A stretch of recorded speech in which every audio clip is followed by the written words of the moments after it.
All right, come on, here we go. Fight the first one off, aggressive on second. That's the serve, Sam.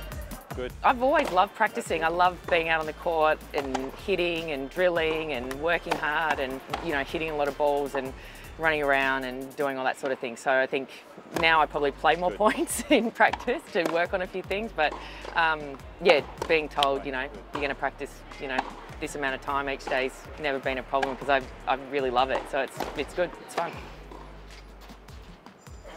Go forward. Super. Excellent point. Set up from a great return. Obviously I'm working with Sam Stosur, who's an older athlete who, she's so experienced, mature. She knows really by and large what she's trying to do. More what I'm working with Sam is just to try and get her to stay committed to her game style. Play to her strengths, use her big serve, use the forehand. She's done a good job of it. Just trying to translate that into matches is the challenging part. Great serve. That's the one.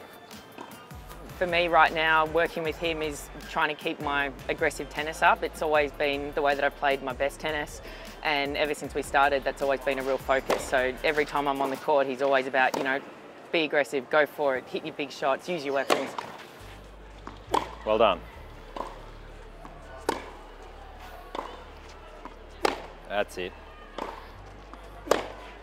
Good shape, good use of the forehand. The great players in practice, what they all do well, whether it's men or women, their quality and their intensity is really off the charts, and you know, it's not by chance that they have success. One of the things that Josh has kind of helped get into my mind is that you practice to practice things for your matches. So practice doesn't have to be perfect. It doesn't have to be exactly like what you would do in a match, because you've got to work on things in order to do it out there where it really counts as well. That was good. Just try and keep that nice loose, especially on the forehand. Yeah. Because when you're loose like that on your forehand, I think it tends to flow the rest of your game.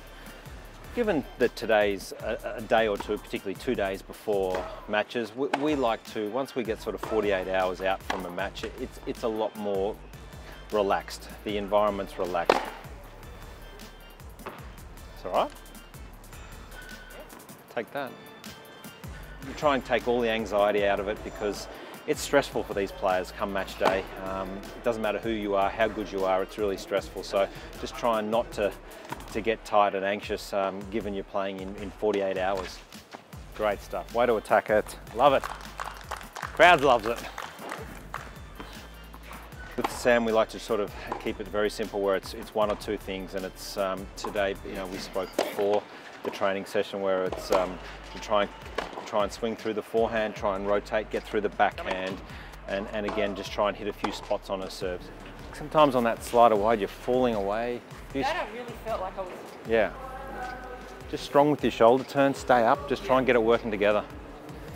Come on, it opens up the court so much if you can hit that consistently. It's the 1 or 2 percenters. If you can do those a little bit better and sort of build on it week on week, it can correlate into great success down the track, and especially under pressure in matches. With that same kick ball toss, go hard in the body. That's it. Yeah, don't forget to use that every now and then. Yeah. If they're sort of getting onto your second serve a bit. Well done, that's it. Much better. Good shoulder rotation. Stayed up on it. Keep looking for forehands on return. Be aggressive at all times if you can. Yeah. Keep swinging freely. Oh yeah. I'm really privileged to work with a Grand Slam champion in Sam Stosur. She is possibly one of the most professional athletes I've seen. She's very resilient. I consider myself lucky to work with such a champion, but more importantly, she's a great person.